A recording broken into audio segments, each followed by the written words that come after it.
आज आमच्या परसबागेतील केळीचा कोका मिळाला।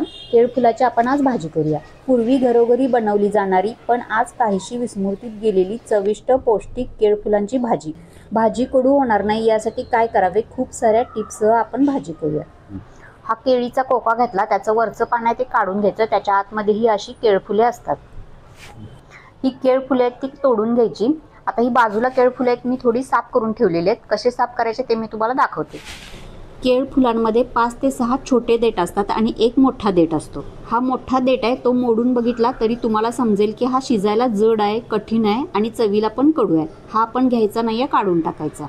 5-6 छोटे देठ आहेत ते आपण भाजीसाठी वापरायचे आहेत। केळ फुलांच्या खालच्या बाजूला एक पातळ पापुत्रा असतो, तो पण आपल्याला काढून टाकायचा। हा घ्यायचा नाही, हा ट्रान्सपरंट आहे, तुम्हाला लगेच ओळखून येईल। फक्त पातळ पापुत्रा आणि एक मोठा देठ काढून टाकायचा, बाकी सर्व आपण भाजीसाठी वापरायचं आहे। हाताला तेल पुसून घेतलेलं आहे मी। आता हे स्वच्छ करताना चीक लागतो हाताला आणि हात काळे पडतात। तेल थोडंसं हाताला लावलं की हात जास्त काळे पडत नाही। अशा प्रकारे एक एक पान काढून घ्यायचं आणि केळ फुले काढायची आणि स्वच्छ करून घ्यायची। कोक्याचं दुसरं पण पान काढून घेतलं आणि त्याच्या आतील फुले काढून घेऊया आणि मगाशी दाखवल्याप्रमाणे मोठा देठ काढून घ्यायचा, पापुत्रा काढून घ्यायचा आणि आपण फुले स्वच्छ करून घेऊया। अशाच पद्धतीने एक एक पान काढत राहायचं, केळ फुले काढून घ्यायची आणि स्वच्छ करून घ्यायची। सर्व केळ फुलेही काढून घेतलेली आहेत।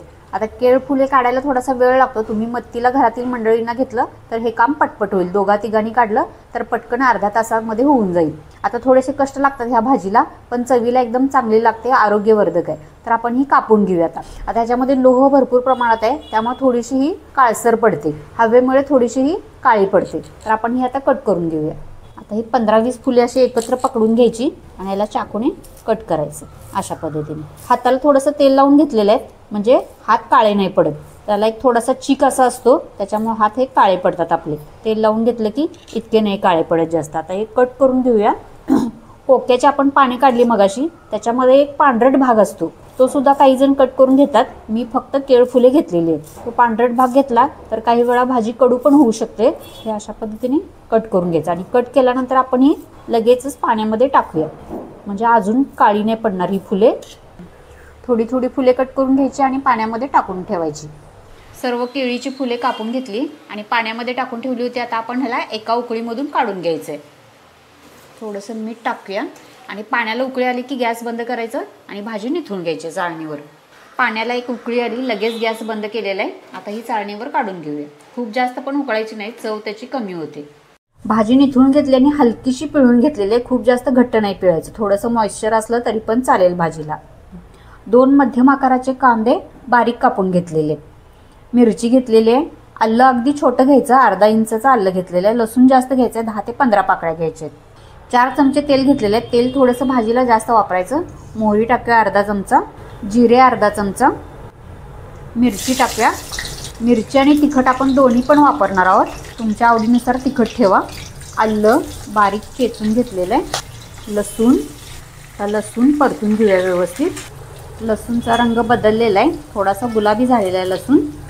आता याच्यामध्ये कांदा टाकून घेऊया। कांदा आणि लसणाचा वापर भरपूर करायचा आहे, कांदा आणि लसणाची चव भाजीला चांगली येते। आपण इतर कोणतेही मसाले वापरणार नाही आहोत, भाजीला स्वतःची छान चव आहे, त्यामुळे खूप जास्त मसाले वापरायचे नाही।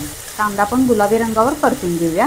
आता याच्यामध्ये डाळ घालतात हरभऱ्याची किंवा काळे वाटाणे शिजवून घालायचे, हरभरे शिजवून घालायचे, तुमच्या आवडीनुसार त्याच्यामध्ये डाळी किंवा काळे वाटाणे घातले तरी चालतात। कोणाला डाळीसह भाजी आवडते, कोणाला अशीच सुकी आवडते, तुमच्या आवडीनुसार करा। मी याच्यामध्ये काहीच घातलेलं नाही, अशीच आपण परतून घ्यायचे। काही न घालता ही भाजी एकदम चवीला होते। केळ फुलांना स्वतःची चव आहे एक छानशी। कांदा खूप विरघळू नाही द्यायचा, गुलाबी झालेला आहे, थोडा ट्रान्सपरंट झालेला आहे। हळद टाकूया। केळ फुले स्वच्छ करण्यासाठीच थोडा वेळ लागतो, भाजी परतण्याला काही खूप जास्त वेळ लागत नाही। गरम मसाला टाकला।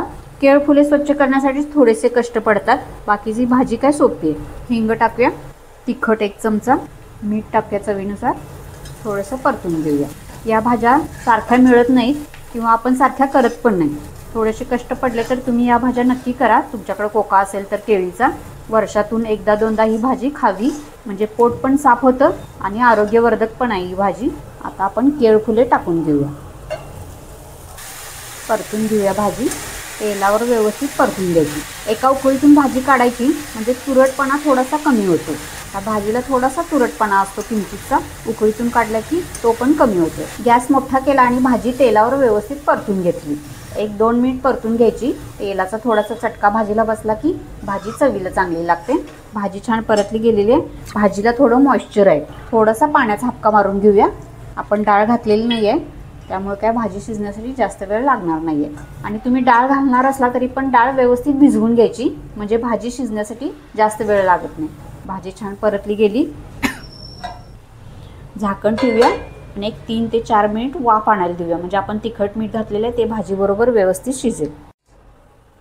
भाजी शिजलेली आहे. आता खूप जास्त पण कोरडी नाही करायची, मोठा गॅस करून परतून घ्यायचं, म्हणजे थोडंसं पाणी शिल्लक राहिलं असेल तर ते आटून जाईल. 4 मिनिटानंतर भाजी अगदी व्यवस्थित शिजलेली आहे. आता आपण भाजी उकडून घेतली होती, त्यामुळे भाजी शिजण्यासाठी जास्त वेळ लागलेला नाही आहे. आपली केळफुलाची भाजी तयार झालेली आहे.